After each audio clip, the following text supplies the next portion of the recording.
All right, first time home buyer. So most of them are doing this. Just kidding. Most of them aren't in our office getting pre-approved, right? That's what they're doing. So millennials are going to be the largest share of home buyers coming forward. So millennials are born from 1986 to about 1999. And the reality of it is that they're all coming about into that 30 to 40 year range right now. And because of that, we're going to see more of them buying. It's a little bit more challenging, obviously, in Hawaii because of our price points. But we're going to talk about some of the ways to get around it, some of the creative ways to get around it that you can present to them, some of the things that they can do partnered with their parents, right, to help them, stuff like that. And this is, before we get started, you, in your packets, you have this presentation, so you can follow along. And then even the schedules and the exhibits that we're going to go through, you have those in there as well. Okay, so make sure that you're opening up your folders and following along. So this is kind of fun. So when we talk about the different generations, the first generation that they like to talk about is the silent generation. And right now the silent generation is between 73 and 93. And those are the folks that went to World War II. Basically, right? Those are the folks that went to World War II. I think the demographic is 1924 and above. So most of them are going to be, 93 to almost even 100 now, right? And then the older boomers, you've got 64 to 72 years right now. They make up about 14% of the market share. Young boomers, so 54 to 63. Gen X, 39 to 53 years old, that's about 25% of the market. Older Gen Y, which is the 29 to about 38 years. And then the younger Gen Y, which is 21 to 28, that's about 11%. And then, of course, Gen Z is just a little too young right now. However, they are coming right around the corner, and they're perfect for, like, kitty condos right next to UH and all of those things that, as their parents are getting them ready to buy. What we do find, when I first started this industry about 25 years ago, it was very many kids that were trying to buy, or many folks in their 30s that were trying to buy, they really had to do those things on their own. There was not a lot of parents with them in my office giving big stipends of gift money and things like that. Because remember, when you are a first-time home buyer, you do not need a down payment. Most of our first-time home buyer programs do not require a down payment. They do require some, if you're not doing a zero down loan program, which we'll get into loan programs a little bit later in the presentation. But when if you're not going for a zero down loan program, and you do choose something like FHA or conventional 3% down, or FHA 3.5% down, remember all of those monies can be gifted in. So as long as mom and dad are willing to give them that 3%, 3.5%, they can go ahead and purchase property. They don't need to put 1 penny into the transaction if they don't have it. So that's a way to get around all of that. But what I can tell you is, in this day and age, instead of kind of the older days where the parents were letting the kids do things on their own, and then when they passed away, they would pass their wealth or whatever was remaining to the children at that time. Now what we see is the parents are being much more involved. They want to give their kids a good start. And they want to give them a good start while they're alive to see it, right? And especially in a place in Hawaii, where parents do realize, hey, if I help them get a place, if they get married, if they have a kid, they're never going to be able to make this on a teacher's salary, right? How do we get them that condo? We've got to give them some money. We've got to give them a good start. We've got to get them some babysitting, right? That this is how they get over all of those challenges to make and live here in Hawaii. Because of the way that the home prices are now, the statistic stands that if you have 3 children, 2 of them have to leave Hawaii. Because number 1, there's not enough housing for everybody if they stayed. And then number 2, the prices are so large that most folks cannot afford it. The average income here in Hawaii currently is running about $6,000 a month. We are not only one of the most expensive states in the nation, but we also are some of the lesser paid, right? Because everyone knows that if you've got let's say an IT job here, you might get a $60,000 job. But if you go to California, They may sign you up at 90 or 100. So that's the difference, and the and the way that the employers in Hawaii look at it is, well, if you want to go to California, swim for your commute, and we will be here waiting for you when you get back. Which is why we actually see a lot of folks going to UH, going to the mainland, getting their start, and then bringing their business back with them, right? That way they've got a way in to make a little bit higher income if that's what they want to do. But of course, what have we been seeing? We've been seeing a lot of people moving to Vegas. We've been seeing a lot of people moving to the south. So PRMG is also a nationwide lender. So we've actually been seeing a lot of people move to South Carolina, Alabama, places like that, because you can get some southern weather.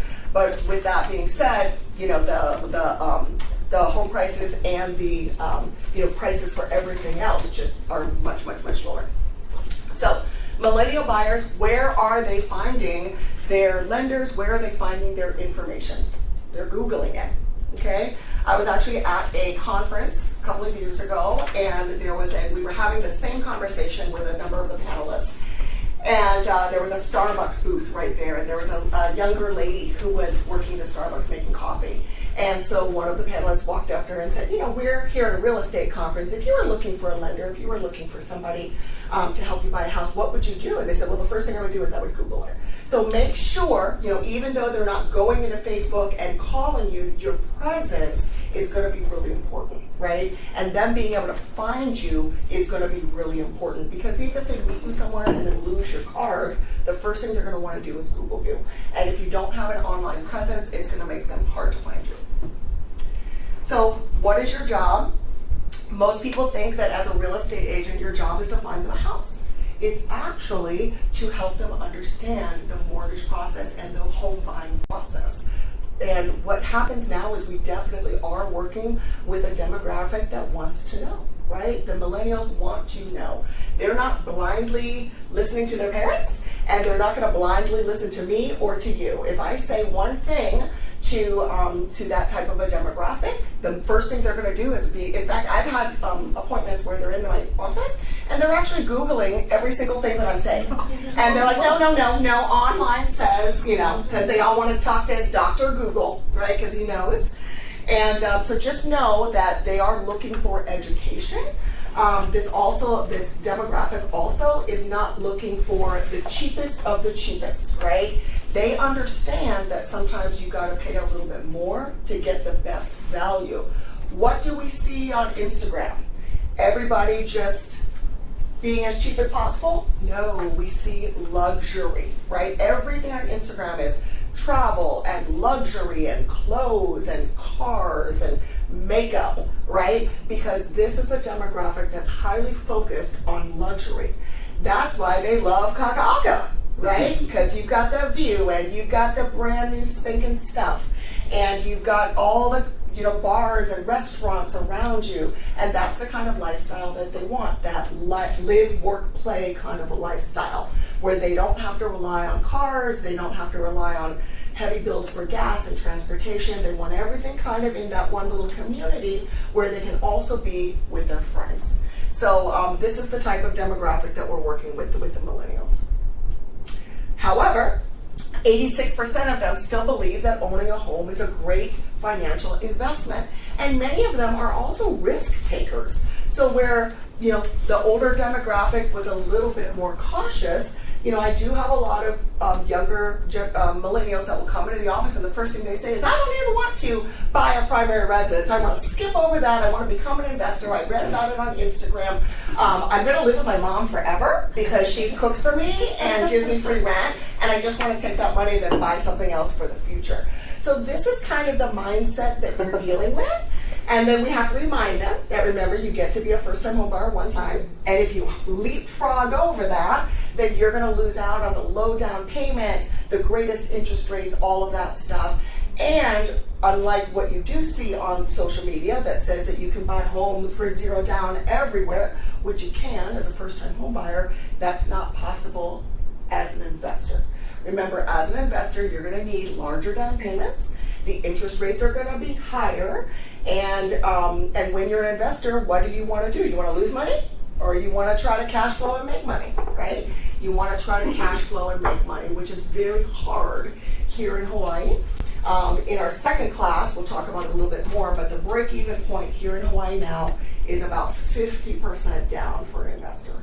Unless you're putting about 50% down, you're not going to cash flow. You're going to be in a loss every single month. And so if you're trying to put minimum downs, you're going to be in a loss situation because there's no way that you can have a $4,000 mortgage on a 2-bedroom condo in Makiki and then rent it for 25 grand, right? You're going to be so far in the hole that it doesn't make any sense for you at all. The only way it would make sense is if you moved into it, took the tax break, got a roommate, right? And then from there, you can put it together a little bit closer and then go hit up mom for some money. Okay, so this is the demographic in regards to high cost here in the nation. So the blue cooler colors are going to be speaking to the lower cost areas. So what they're talking about here is affordability. And when we talk about affordability, we talk about how many households incomes, so like a single income versus a dual income, how many incomes in that household do you need in order to purchase a property in that nation or in that state? So the way that the way it shows is that in most of these states, about 75%, meaning that if you've got one income, you can generally purchase a home in those areas. Hawaii, though, they don't even have it on the map. But I did take a look at this, and we are not even 33%, like 15%. Many households, not one income isn't going to do it. Two incomes may or may not do it. Sometimes you need more than that. That's why you see a lot of pooling of resources, especially in certain areas of the islands. Or if one person happens to have that really great job where they've got a lot of income coming in. But for the most part, you're looking at dual income to qualify here, if not a little bit more. Okay. So this is homeownership rates in the United States. So just kind of letting you know that here this starts in 1986. And then as we see, it grows and grows and grows and grows because right here, what happened right here? 2008. Mortgage meltdown, right? And then all the way till about 2016. And then right back up again, and of course this kind of falls off the map at 2018, but we all know what happened in 2020, and we all know that home prices skyrocketed at that time. So, and we've still got prices increasing now. So when you look on social media, and that's another thing, another misnomer that the millennials are working against, is they're waiting for that drop, right? Everyone's waiting for the drop. That's what we've been hearing the last 2 years. The prices are going to drop. Well, the prices aren't going to drop, especially here in Hawaii. They've definitely depressed in certain areas of the nation, and even certain parts of like California. Sherry and I, we had the client together, where the client was trying to sell their property in California, and it took her almost 6 months, right? But with that being said, in Hawaii, we're still short on property, which is why all of the new projects still have to have a lottery. It's not like the mainland where you drive by and it has a big sign on the front that says $1 move-in special today, right? That's not happening here in Hawaii.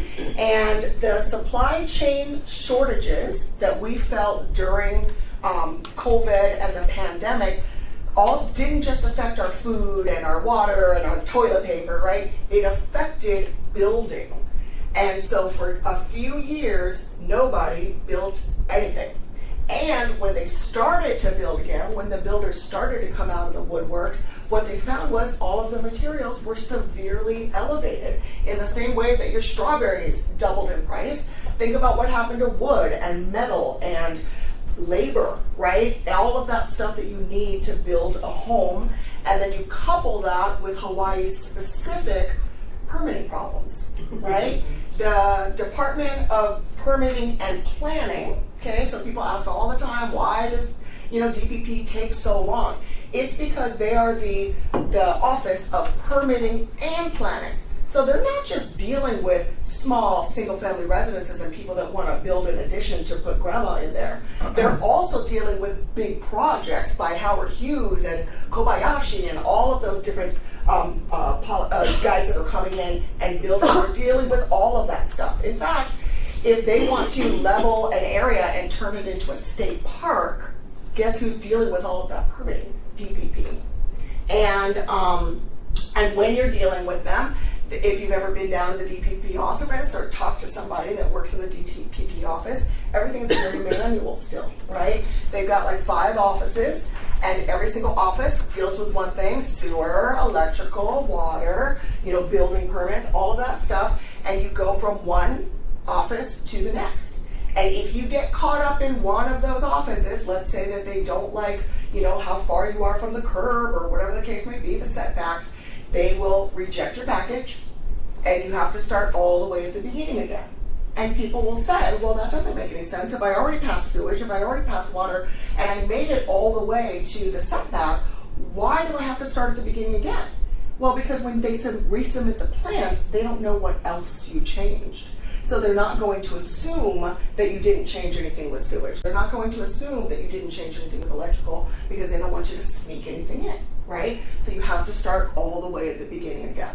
So because of that, building in Hawaii, very, very difficult, very, very expensive, and not happening very much, which is why we have the prices that we do and the continuing escalations. And for everyone in this room, you've probably already seen it, the rates started to drop, right? They went from, in fact, I was just doing a pre-qual upstairs before this class, and I was revisiting it because it was a VA buyer, and I had been giving him some interest rates in October 24, and I quoted them 7.25% on a VA loan. Today it's 6.25%. It dropped a full 1%.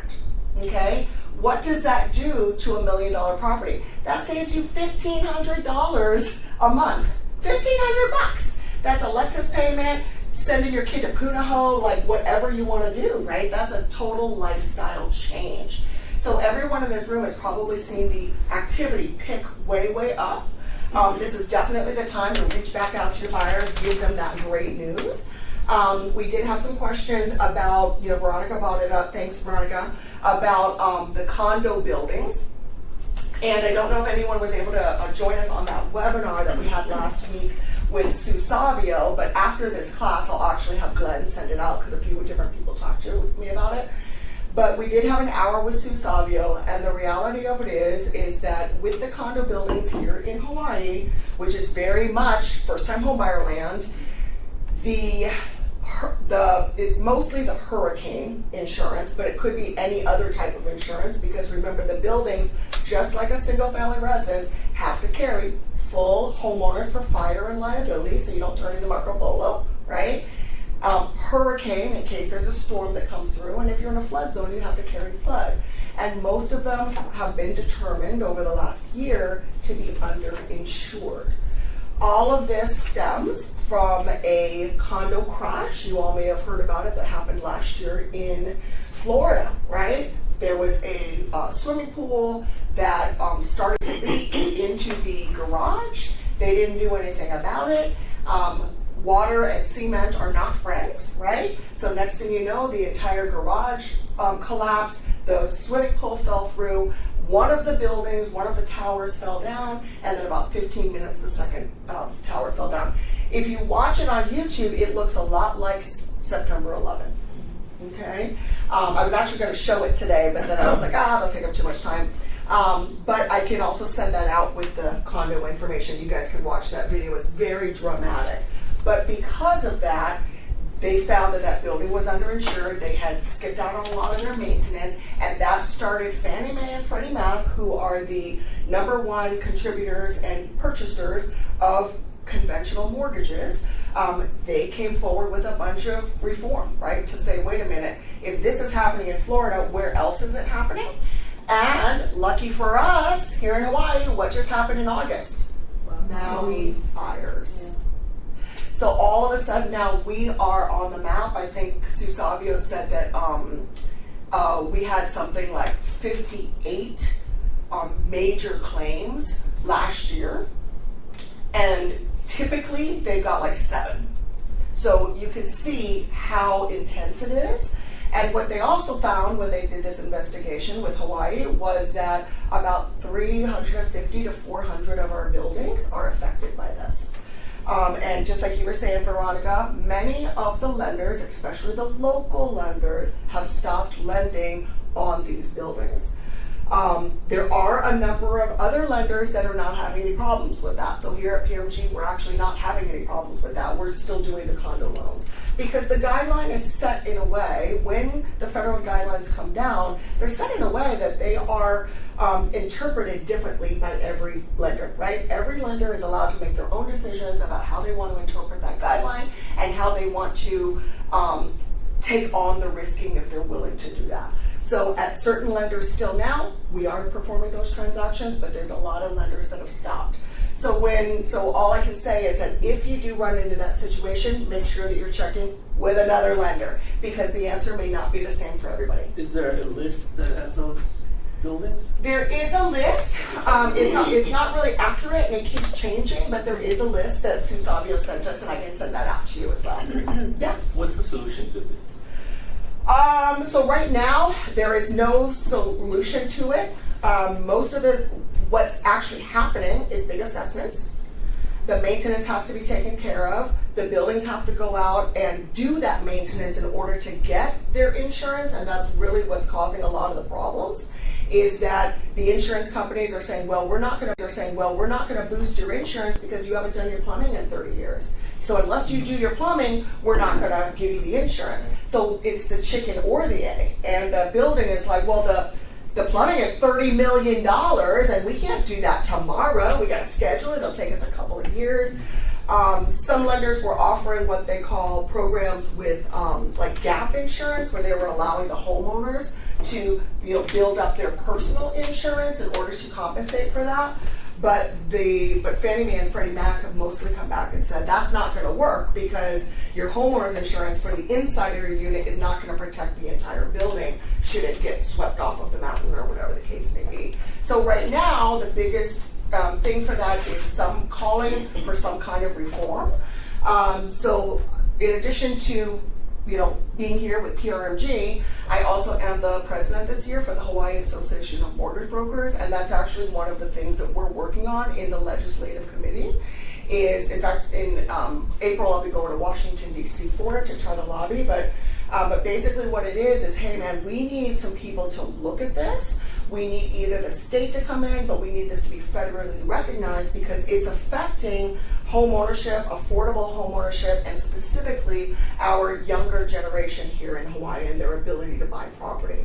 Because if they're not able to get in with these lower down payment loans, how are you going to buy a $300,000 condo and come up with 25 or 30% down, or whatever the case may be, and then take a higher interest rate and all of this other stuff? And depending upon how deep this thing goes, right, who knows what's going to happen. But that's what Sue Savio said, and then you'll see it in the webinar when she talks about it. But basically, she's just like, everyone's got to just take a deep breath, understand that this is what is happening. There's no way around it. There's no quick solve solution. The buildings have to go through their assessments. They have to get that maintenance done. Then they have to come back and get the insurance that they need. So it's going to be a couple of years, actually, that we're going to be in this climate. So anticipate maintenance skyrocketing. Yeah. I'm sorry? Yes, maintenance is going to skyrocket. Maintenance is going to skyrocket, and unfortunately, everybody that owns a condo is going to lose some of their equity.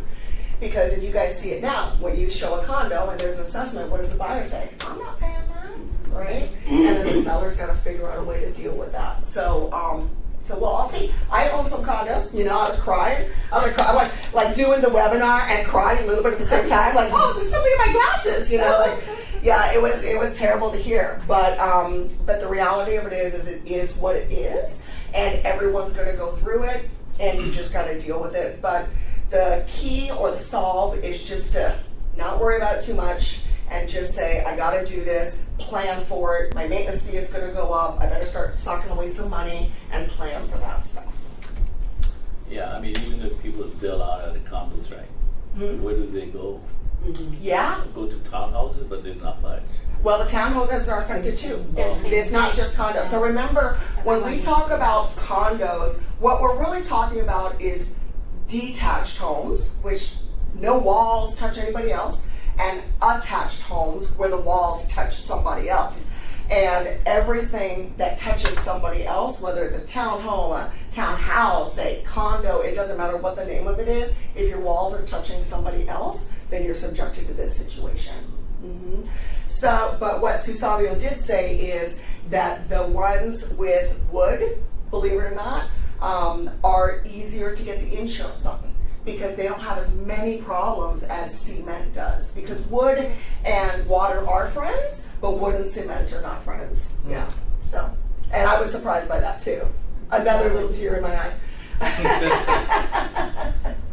But okay, so total housing. So what is housing inventory? It is the total number of houses listed for sale divided by the total number of homes sold each month. That's your housing inventory. If we are looking at 6 months, it's considered a balanced market. If we're looking at greater than 6 months, it's a buyer's market. If we're looking at less than 6 months, it's a seller's market. How many months are we at now for Hawaii?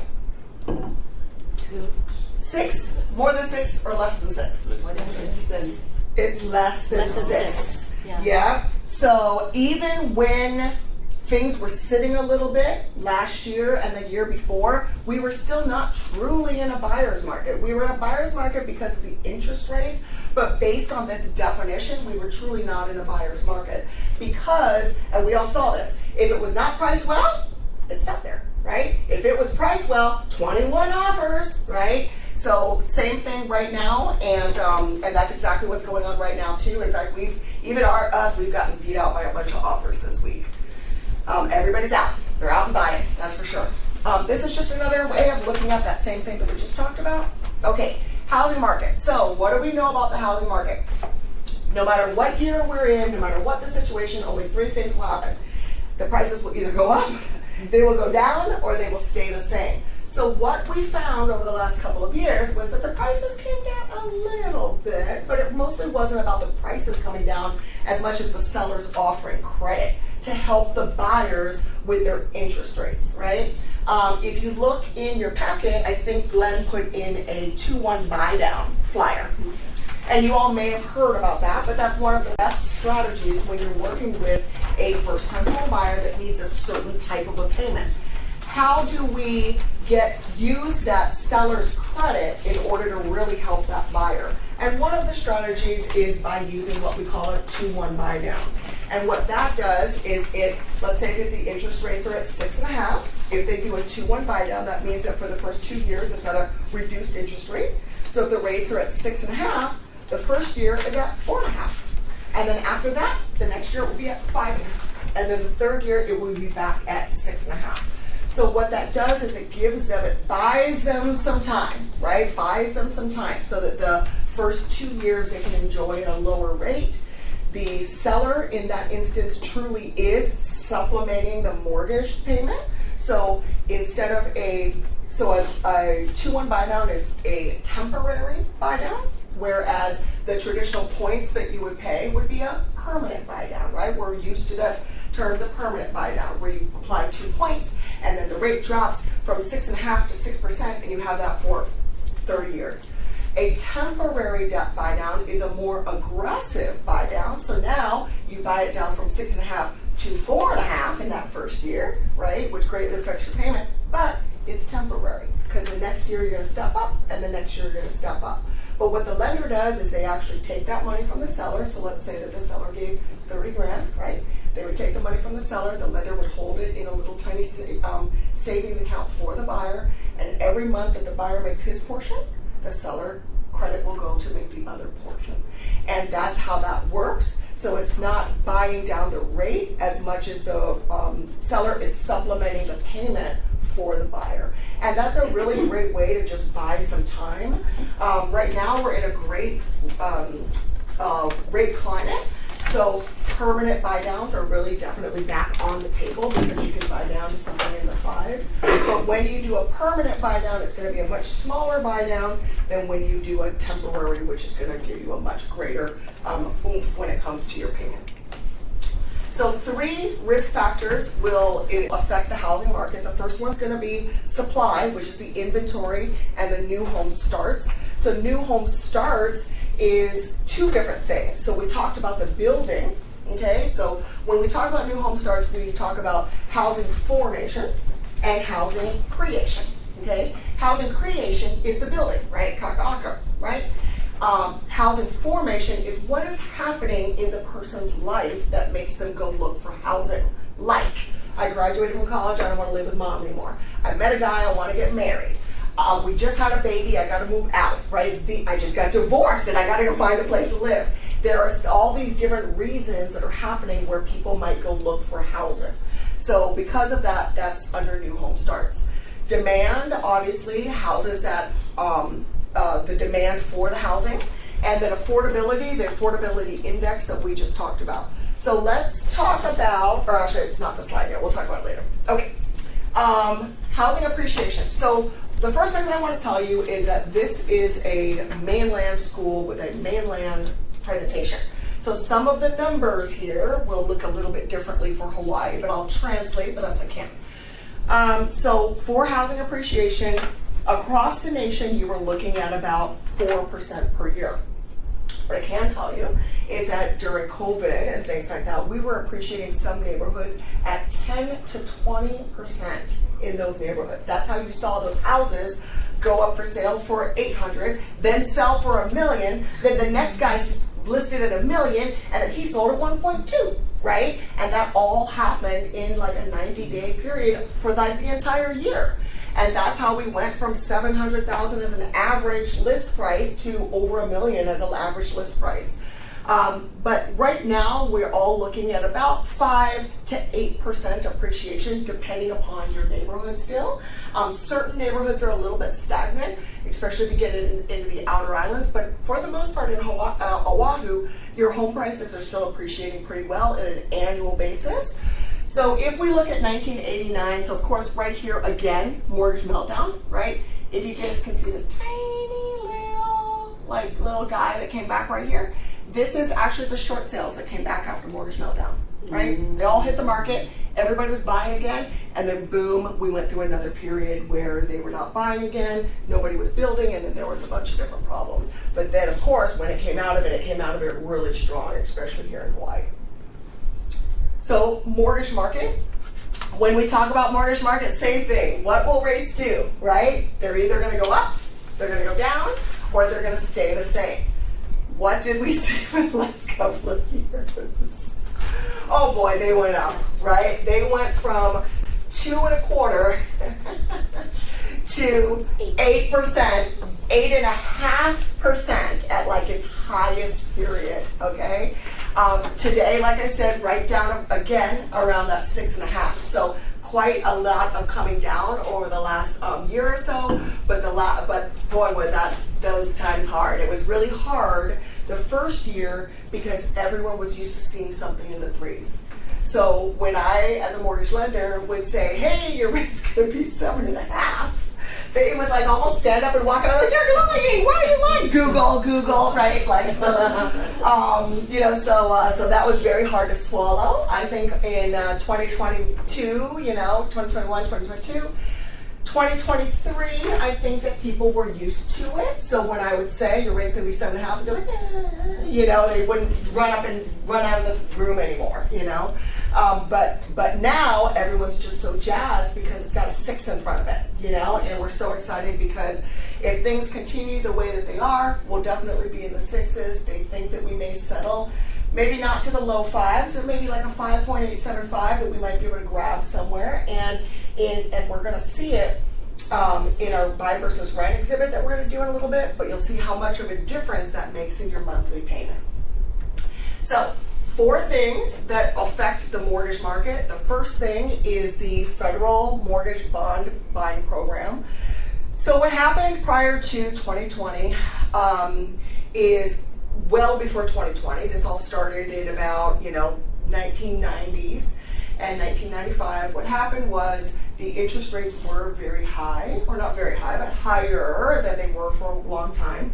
And because of a lot of the things that were happening across the nation, the after mortgage meltdown, the government came forward and they said, well, we've got to do something about this market. We've got to prop up the market, right? So they started funneling money into different banks and doing all those little bailouts that they were doing and all that stuff.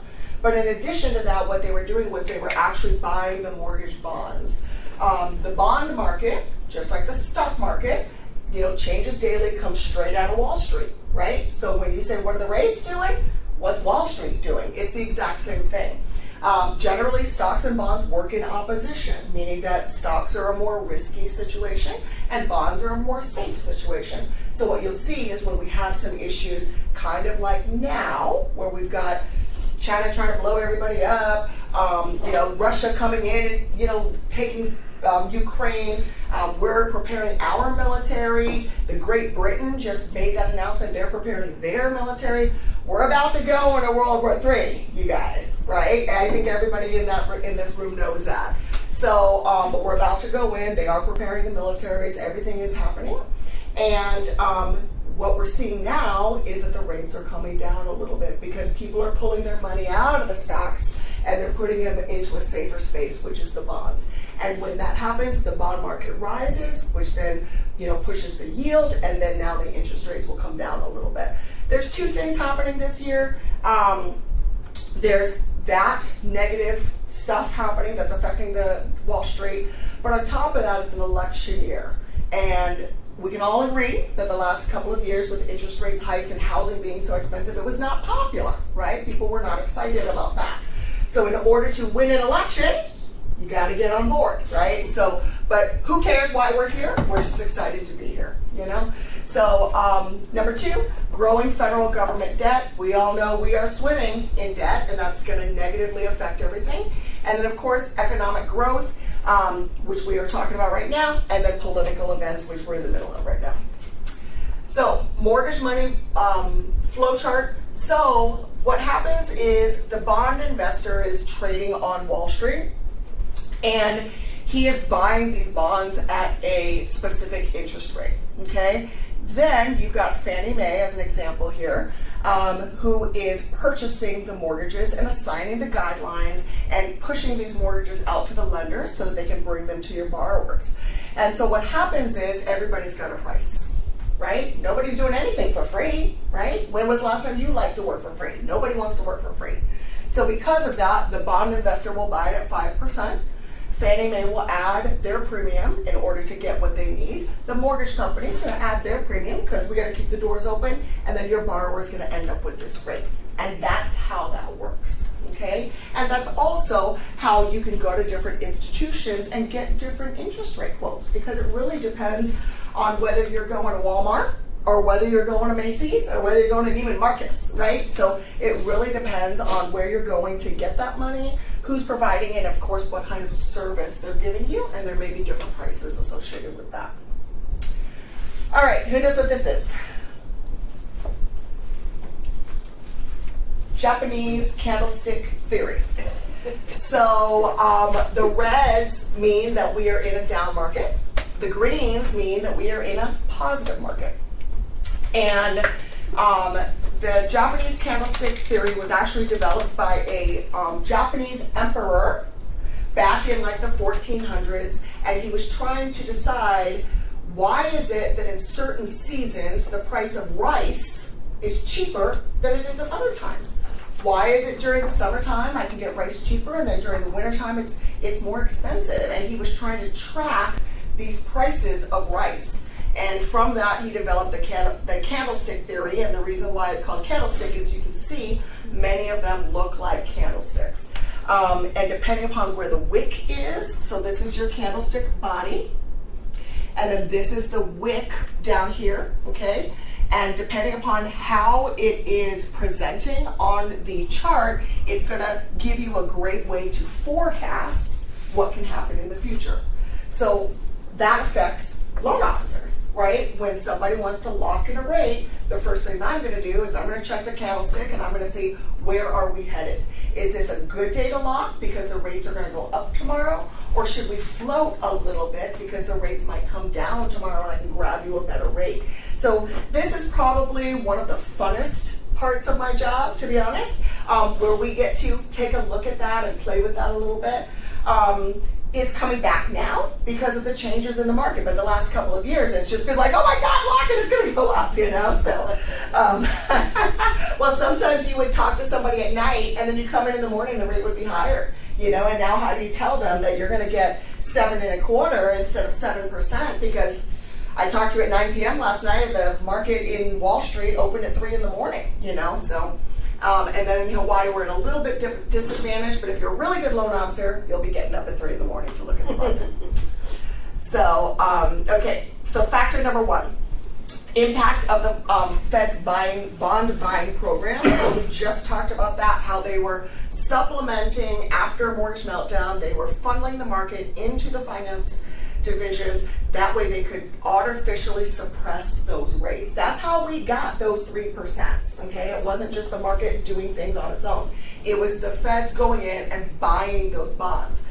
And then that's why we would also hear the different presidents talk about, we're going to lay off, we're going to stop buying those bonds, we're going to do the trickle down, right? The kind of slow recess from it. And then that was supposed to allow for a little bit higher rates to come back, but then of course, boom, the pandemic hit. All right, federal balance sheet. So this just gives you an idea. So back in like 2007, this is kind of where they were at as far as how much they were buying, and then they started to slow down a little bit during these times, and then from there the interest rates started to rise a little bit. But then once again, this only goes to 2019, so it doesn't tell you what happened after the pandemic. Factor number 2 is the impact on growing federal debt. Just like we talked about, anything negative that's happening in the market is going to impact the interest rates. And then when it comes to economic growth, it's going to be based on the unemployment rate, high consumer confidence or low consumer confidence, which we've had for the last couple of years, very low consumer confidence. And then the fiscal stimulus, which means basically how much monies are the government pumping into the market. Political risks, so anything happening internationally, so folks like to think that, well, this is America. Remember, all of our markets are international. Wall Street is our representation of the American market, but all of the markets are all fed into each other and they're all international. So that's why when one thing is happening in China, it trickles down and affects us. Something is happening, just like these things that happened, the Brexit, right? All of that stuff that's happening is affecting us. And right now, with all of these monies that we're sending overseas, it's really hurting Americans, right? Because we don't have enough money to help our communities, but we've got all of this money going abroad. So we can really see right now how many of these things are affecting us on an everyday level. And this is really what it does to us. Inflation. And this is a slide from 2019, and when I used to teach this class and we would talk about inflation, people were like, what's inflation? But now we all know exactly what inflation is. And if we had to be honest with ourselves, I think in Hawaii we probably went from $1 to $2. What do you guys think? Yeah. So our inflation was so much greater than across the nation.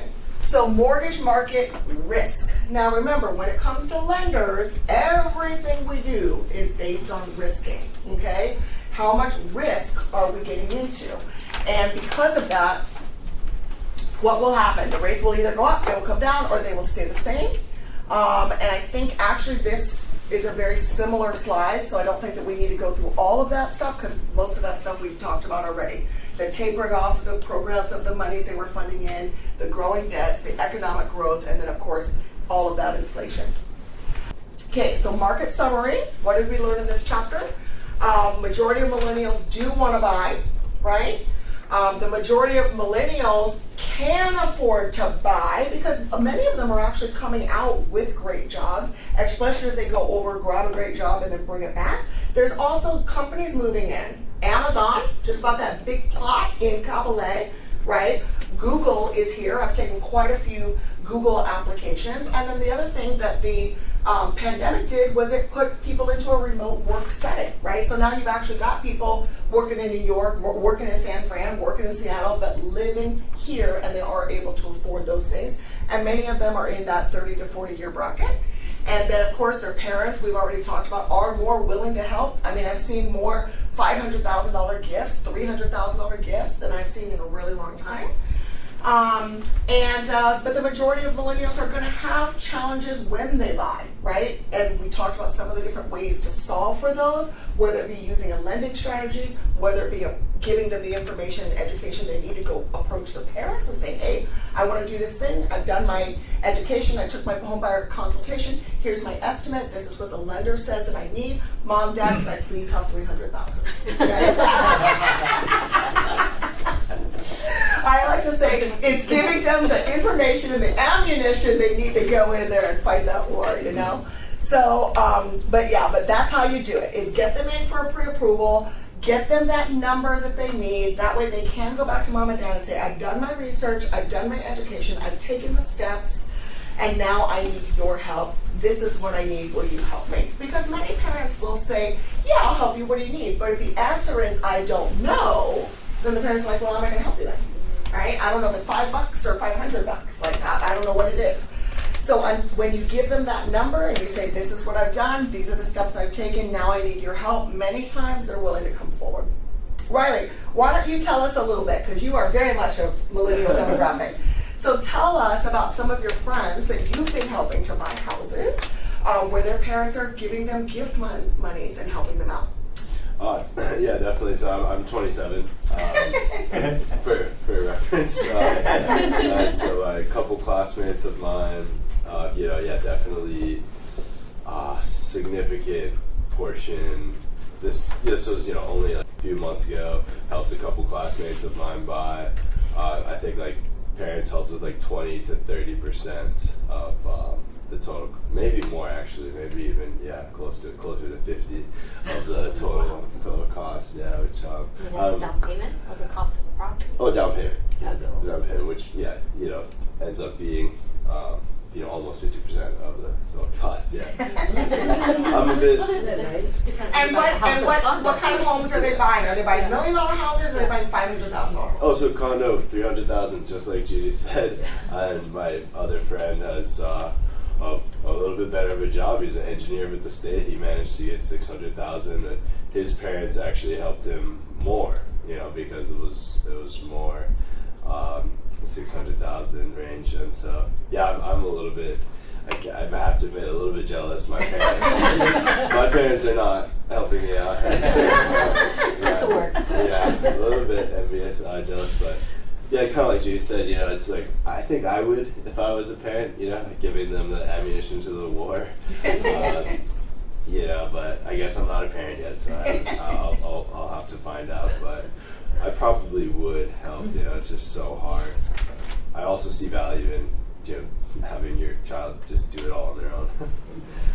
Thank you, Riley, for sharing that. It's so funny because so many times I will get a younger gentleman into the room, and you're making small talk with the buyer, and I'll say something like, oh, you're buying your first condo, your parents are helping, you have a girlfriend? And they'll be like, no, I work too much, I don't have a girlfriend. I'm like, you just wait. The minute you get your keys, the girls will be coming out, you'll be married in a year. They're like, no. And then next year, they're like, I want to refinance. About that, I'm married, I have 3 kids. So, you get the house, you get the keys, and the girls come. That's the way it works. So, okay, so we talked about all of that stuff, and thank you, Riley, for your contribution. Okay, let's go over this buy versus rent. Does anybody need a bathroom break right now? Everybody's good? Okay, we'll go over this and then we'll take a bathroom break. So, let me pull up my version. So you've got it in your packet. There are 2 buy versus rent schedules. We're going to do a comparison on them. Okay, so this is a buy versus rent calculator. And so what we're going to take a look at is on the left-hand corner, on the left-hand column, you've got the buy side, and we're going to go through the costs there. And on the right-hand side, you've got the rent, okay? And this is very indicative of what is happening in Hawaii now. So everybody knows, where do you start out? Where do you live? Where's your first apartment in Oahu? Where's it always at? Makiki. Everybody lived in a little apartment on Pensacola Ave, right? So That's what I'm trying to do right now.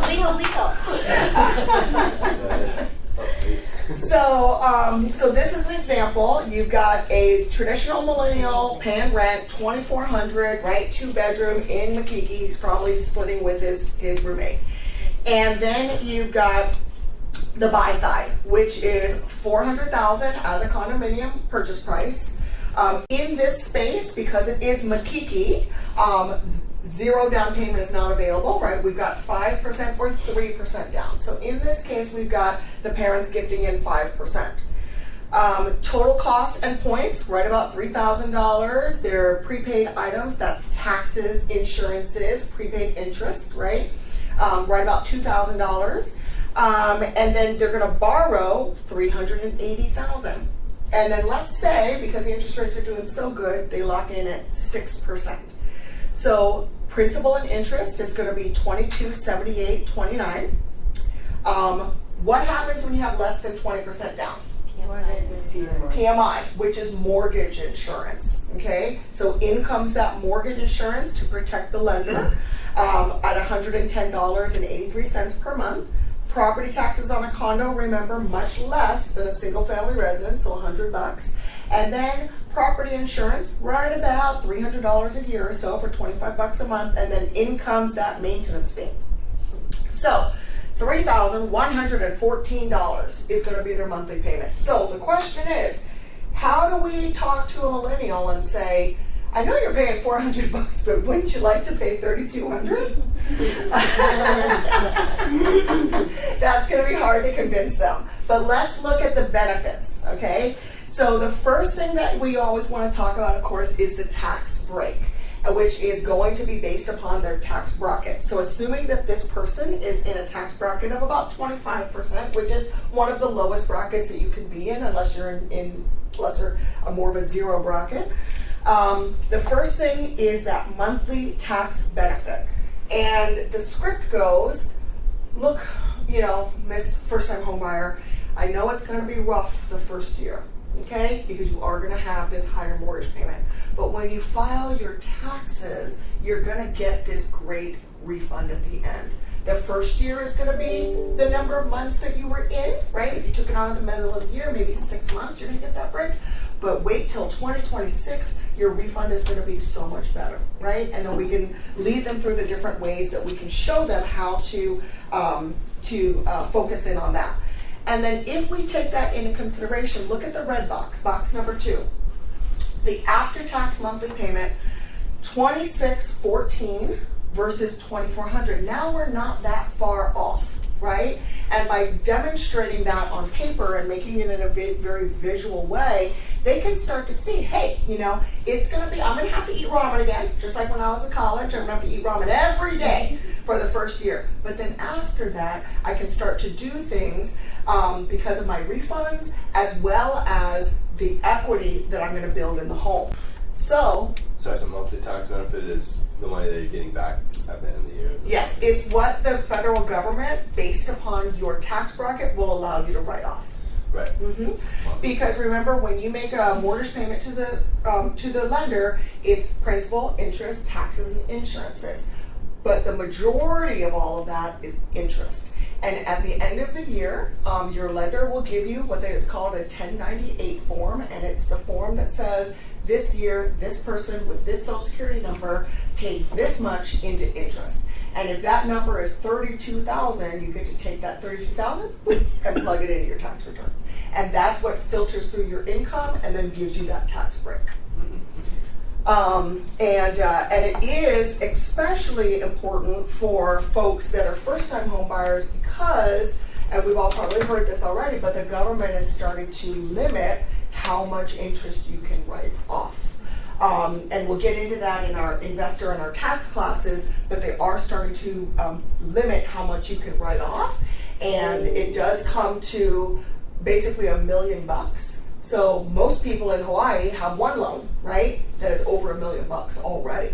And so to take on more property and things like that would not be super beneficial in those arenas if you've already tapped out on what your primary residence purchase power can be. So, but we'll cover that in the other classes. But here, so cash required to close, box number 3. So once again, this is what they would do to go ask mom, right? Look, I've got, if I rent, I only need $4,800 because I need first month and last month to move in. But in order to buy this property, I need about 25 grand. Mom, Dad, will you help me? Okay, and then this is how we get there. But look at what happens after that. Future value of assets. So if we take a look at this, so if we go to the other assumptions, they're on the left-hand side. So this guy's or this lady is in a tax bracket of 25%. Is mortgage insurance tax deductible? So that's another thing that changed actually during the Obama administration. Prior to that, if you made less than $125,000 a year, they would allow you to write off your mortgage insurance monthly. But after that changed and they took that away.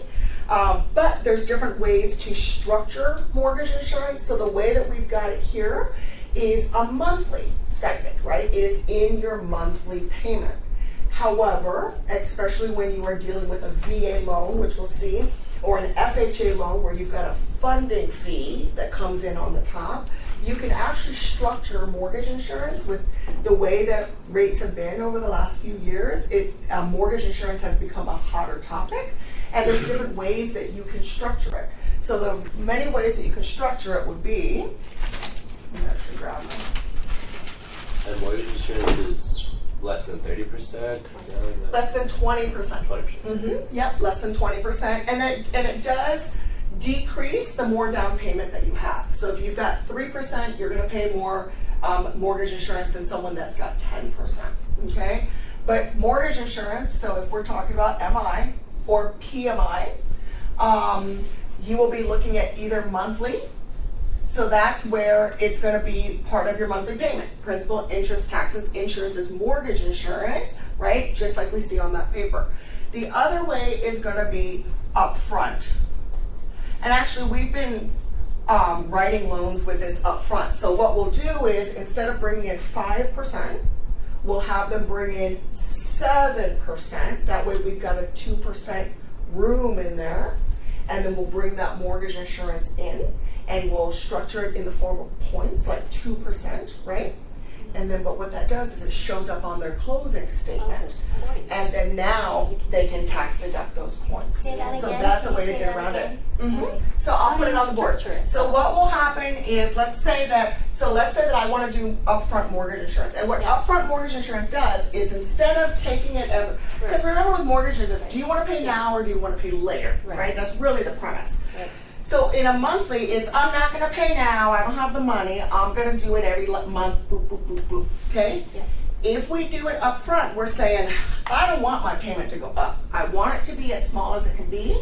I'm willing to come up with the money up front to pay for all of that. So let's say, like in this example, it was $110 per month, right? Yeah. And then let's say that if they wanted to pay it all up front, and let's say that we're doing a 500, is that 400? 400,000? Okay. So let's say that they want to buy 400,000. We say, okay, great. If you want to pay it up front, it's $8,000, which is 2%.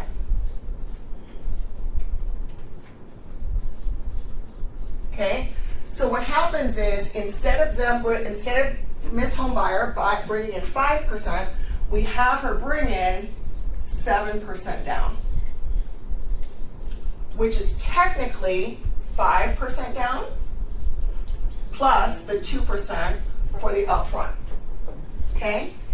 And then, so what happens is, this comes in, or the upfront comes back in as that 2%, right? Then it's coming back into the transaction to make up this 2%. And then what happens is, she doesn't have to pay it monthly, so her payment drops. And then this shows up on the closing statement as a 2% cost. Now you've got a closing cost that you can write off. How does depreciation factor into that? Because like, I mean, the PMI goes away when your equity is like 20% or greater, right? So Technically, is it based on the doesn't. purchase price, or does it consider appreciation? Yep. So to answer your question, Stefan, so mortgage insurance, if you have less than 20% down, you have to pay it. Okay. When the home appreciates, and it's 78% is the guideline. So once your home appreciates to 78% loan to value, meaning that you've got 22% equity position, then your home can be subject to no mortgage insurance. Now, the misconception is that it's going to automatically fall off, Yeah. which it definitely does not. Okay? In fact, when you sign the loan and sign the note, it says that you're going to have mortgage insurance for at least 7 years. Okay? What happens is the servicer that you're making your payment to, based upon your payment history, you have to make all the payment histories on time, and if you deliver an appraisal showing that you've got the equity position or the appreciation in there, then they can remove the mortgage insurance.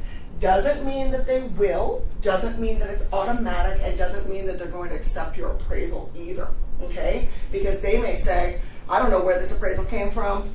Riley Broom's your friend, you know, but how do I know he didn't inflate this appraisal to screw us, right? So they may call for their own appraisal, or they may do this examination based on tax value. What happens in Hawaii? How's our tax value compared to our purchase price? Completely different, right? So you could deliver a appraisal that says, you know what, I bought it $400, but Stefan did my appraisal and it's coming in at $520. I've met the condition, and then they look at it and say, no, based upon your tax value, it says it's $217. You're actually underwater, right? And then now you've got that fight. So that's why most of the time folks will just refinance out of it, because then they can get a fair appraisal. They don't have to go battle with the existing lender, and that's on a conventional loan. There's many loans, like an FHA loan or a USDA loan, where the MI never goes away. As long as you've got that loan, the MI is embedded in there. So it can be a tricky thing, but that's a misconception. Is that usually 2%? MI is at 2%. It's a factor. Like, so if this is just an example for the upfront, but it's a factor, and it's all based on how much you're borrowing, what your credit score is. But that's only one-time savings in the first year, if you upfront. No, it's for the life of the loan. Oh, Yep. So if you choose to do it upfront, Yeah. you would never and you never refinance that loan. You just kept everything the same. You would have this payment forever. It would never increase or go away. Because what you're doing is buying it out. You're paying it up front for this to go away 100%. what's the life of a loan? Right, it's about 30 years. No, but how long do people keep the loans? Oh, the average loan in America lasts between 5 and 7 years. So it doesn't make sense then. Does it make sense? No, it makes sense because number one, it keeps your payment lower. And then number two, you can write it off in your taxes. So it does make sense. And it really depends on what your situation is. So, the idea is that you're going to enter the job market and then your income is going to increase exponentially until you retire and you're going to be a multimillionaire. Does that really happen? Generally, no, right? Life goes like this. So maybe you got out of college and you had a really great job, but then the company closed. And then you had no job, right? So the reality of it is many people, when they take on the mortgage, they're thinking, if they're forward thinking, they will be thinking about these dips. And then especially if you're a female, think about it that way. What if you're going to get married and your goal in life is not to work at all? Right? Now, I'm not going to work. I'm going to get my first condo. I'm going to get the keys. I'm going to get a guy. I'm going to have a baby, and then that's it. I'm never working again. Right? I'm just going to make breakfast. That's it. So it really just depends on what they're like. Clearly, that didn't happen to me. I'm like working. But it really depends, And one of the times that really happened was during mortgage meltdown, when so many people lost their jobs. And then especially for everyone in this room, you're all 1099 employees. What does your income do? And if you write it all off, what do you use to qualify, right? So there's that double-edged sword. So you got to be mindful. So it can be very worthwhile if, number one, you're in position to take on a loan, right? Because most people cannot even qualify. The last couple of years have been exactly like that, right? People, I want to buy, their realtor's bringing them in. I'm going to sit down, I got all my papers, I got everything, and you're like, $6,000 for a condo. I'm only paying $1,200. You know, so if all the green arrows are kind of going in the right way and you're able to afford it, because that's the other thing, Tom, is sometimes we'll use this strategy because when I add the $110 on, they can't qualify anymore. Yeah. You know, so unless we do it this way, they're over the debt to income ratio. Go ahead, Leroy. I was going to say, what you say, can I make you breakfast? I always need breakfast. Yeah, right, or that, I gotta eat avocado toast, I think. That's the way it goes. But yeah, this is one way to do it up front. And then the third way to take it on is split, which means a little bit up front and a little bit monthly. So in this example, let's say that if you chose to do it split, we'd finance in 1%, and then instead of having $100 a month, maybe you'd have $30 a month on top of that. Okay? FHA, Federal Housing Administration, their loans all come with a split mortgage insurance. It's 1% up front and 0.5% annual. Do the low down payment loans have any prepayment penalties, or are you free to refinance? You're free to refinance. Mm-hmm. So the way that the law is written now is that as long as you are occupying the home as your primary residence, you cannot have a prepayment penalty. And that's one of the biggest distinctions between an owner-occupied property and an investor property, is a lot of the investor loans now will have prepayment penalties, especially if you're using like some of the specialty loans, like the debt service coverage ratio, or or stated income, or any of those specialty type of loans. They're usually going to have a prepayment penalty, and that will usually be 3 to 5 years. But for a owner-occupied first-time home buyer, that will never have a prepayment penalty. Yep. Okay, so that's Mrs. Homebuyer. I think what the box that we skipped was her equity position. So in addition to the tax benefits and everything that she is realizing, and the other thing you can speak to the millennials about is, hey, whatever rent that the roommate is paying you, just keep on with that roommate, and then they can rent that room from you rather than you both renting it from the landlord. And then future assets. So that number there, that $32,000, that would be an example of, let's say, they took that $4,800 rent and put it into like the stock market rather than putting it into a house. And if they held it for 7 years, so that's what that holding period for 7 years is, that home buyer would have made $250,000. And that's the nest egg, right, that she is going to take and go buy that big house in Kapolei, right? So that's why you want to do it. It's over time. And that's also one of the misconceptions that the younger generation will have, because you see it on Instagram, is I'm going to buy a house, it's going to double the price, and then everything's going to be hunky-dory, right? It's a long-term investment. Real estate is a long-term investment. I actually heard the owner of Cochrane say it, and it was pretty funny. She said, real estate is a very slow way to make a lot of money, right? But as long as you hang in there, and actually, Debbie, you say this, whatever you do, don't sell. Yeah, realtor, don't sell. Go to Judy, figure out how we can fit it all in and make it all work. Yeah. She has specialty programs for us. So what is extra wealth here? That is the 250 minus the 32. So basically, if you took those two same individuals, one millennial that just went to the stock market, the other one that took the money and went to real estate, the one that went into real estate would have that extra wealth. Yeah. Yep. Yep. And then if your mom said, you could be like, and I'll give you the money back. Okay, so the next one is veterans, and we'll just go through that one quickly, then we'll take a break. So the veterans, remember, is a little bit different because, especially in a downturn like this, where last year we were all worried about our income. Guess who was not worried about their income? Yep. And that's why the majority of the buyers over the last few years have been veteran buyers. Because they didn't have to worry about losing their jobs and they didn't have to worry about their income dropping suddenly. Okay? Unless we have a BAH, yeah, and COLA and all of that other stuff. So much